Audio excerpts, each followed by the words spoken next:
Mengeringkan padang rumput.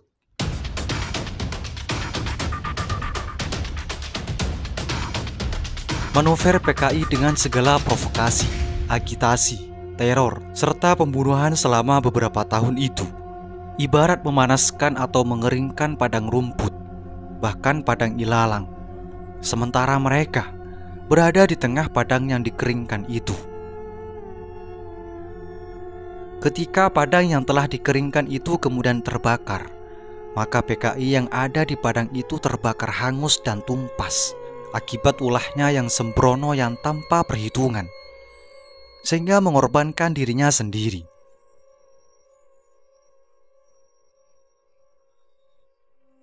Hampir seluruh provokasi PKI dalam sejarah pemberontakannya adalah sebuah upaya bakar diri karena selalu kalah dan kalah.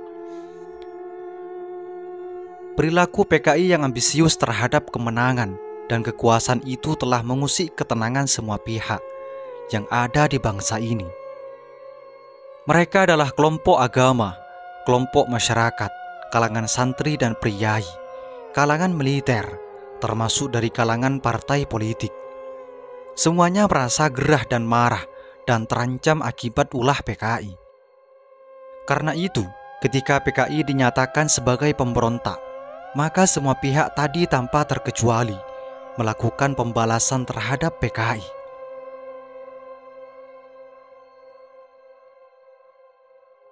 Para pengikut bekas partai Masyumi yang sangat besar jumlahnya juga tidak tinggal diam. Mereka ikut tergabung dalam Front Pancasila, KAP Gestapu, KAPPI, KAMI, belum lagi kelompok organisasi ekstra mahasiswa. Semua serentak menyerbu berbagai pusat gerakan PKI.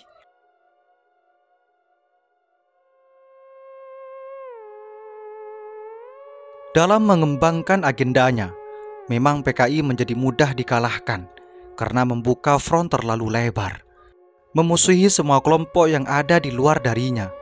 Hal itu dilakukan selain karena progresivitas dan agresivitas mereka, juga karena mereka memiliki rasa percaya diri yang berlebihan ketika telah mendapat dukungan atau berhasil menyusup ke berbagai instansi seperti birokrasi pemerintahan, media massa, termasuk aparat negara seperti militer dan kepolisian.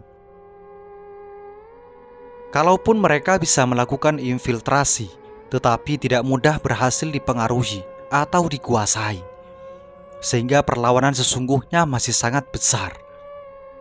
Tetapi hal itu rupanya tidak dihiraukan oleh PKI ketika sudah merasa kuat dan merasa mapan dengan dukungan yang ada.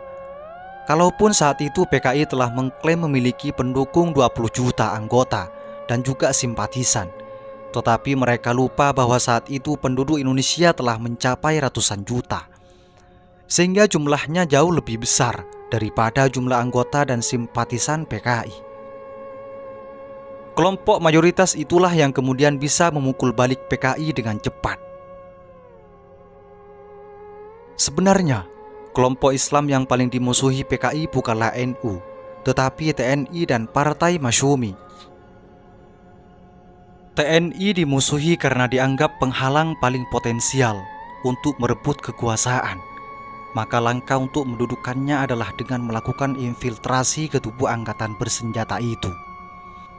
Masyumi juga sangat dibenci PKI karena model keislamannya yang militan, sehingga dianggap menghalangi ambisi PKI. Sementara itu, NU hanya dianggap lawan keduanya saja, karena organisasi itu dipimpin para kiai yang dianggap tidak mampu memobilisasi massa untuk membendung ambisi kuasa PKI. Kesalahan perhitungan itulah yang mencelakakan PKI. Justru kelompok NU lah yang berhasil membendung ambisi PKI, bahkan mampu melumpuhkannya saat mereka melakukan kudeta.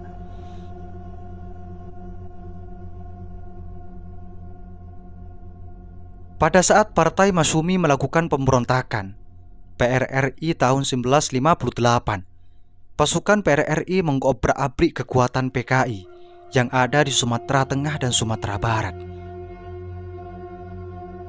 Para pimpinannya dipenjara, sementara PRRI juga menduga bahwa pembubaran partainya juga akibat pengaruh dari politisi PKI pada Presiden Soekarno. Ketika itulah, walaupun Partai Masyumi telah dibubarkan dan para pimpinan tinggi partainya dijebloskan ke penjara, tetapi para bekas anggota Masyumi dan pimpinannya yang berada di luar penjara, serta para simpatisannya yang tergabung dalam berbagai kesatuan aksi, juga melakukan gempuran pada PKI pada akhir tahun 1960-an itu.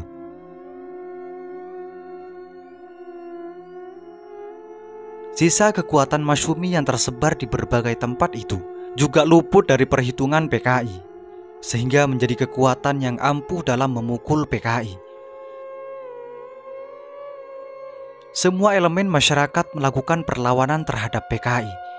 Ada yang melalui organisasi atau kelompok aksi, tetapi ada yang melakukan secara tersendiri, sesuai dengan kemampuan dan keadaan yang dihadapi.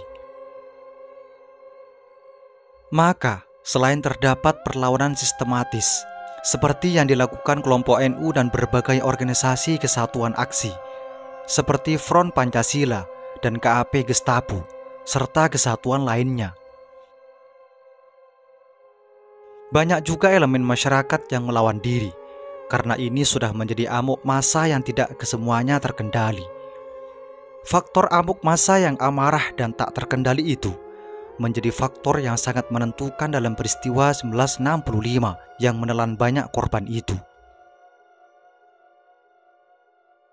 Faktor itu yang luput dari perhatian siapapun, sehingga dalam melihat peristiwa sejarah itu secara hitam putih, bahkan tidak sedikit kalangan pimpinan NU dan pimpinan GP Ansor yang justru melerai terjadinya pembantaian yang tidak terkontrol yang dilakukan tanpa kendali dan penuh dengan kekejaman dalam bentuk amuk massa. Akibatnya terbakarnya amarah yang dipendam selama beberapa tahun sehingga meledak menjadi anarki.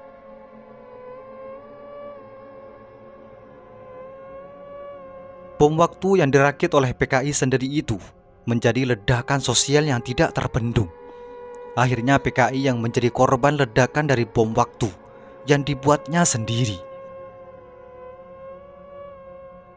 Itulah kenaifan dan sekaligus kemalangan yang menimpa PKI, sehingga partainya dibubarkan, pimpinannya dibantai, dan simpatisannya menjadi buruan politik, dan kemudian menjadi tahanan politik selama belasan tahun.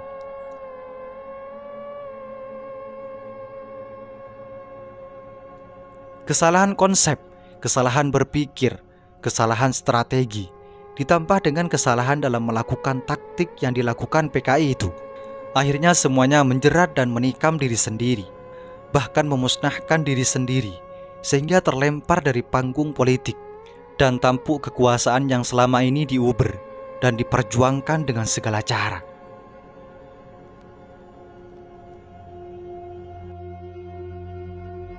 PKI sendiri merupakan kelompok westernis yang ahistoris. Mereka beranggapan semua ajaran Marx yang lahir di masyarakat kapitalis industri itu bisa diterapkan dalam masyarakat Indonesia yang agraris dan religius.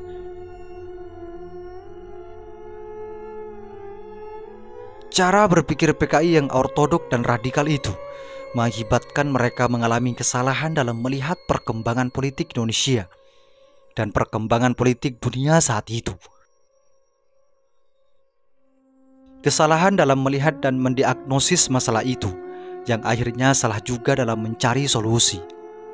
Akhirnya semuanya itu tidak hanya mengakibatkan kegagalan, tetapi lebih tragis lagi menyebabkan kehancuran bagi keberadaannya sendiri.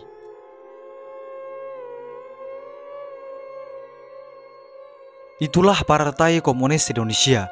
Semoga ini menjadi wawasan bagi kita semua dan menjadi pelajaran atau pengetahuan bagi masa yang akan datang. Semoga informasi ini bermanfaat. Assalamualaikum warahmatullahi wabarakatuh.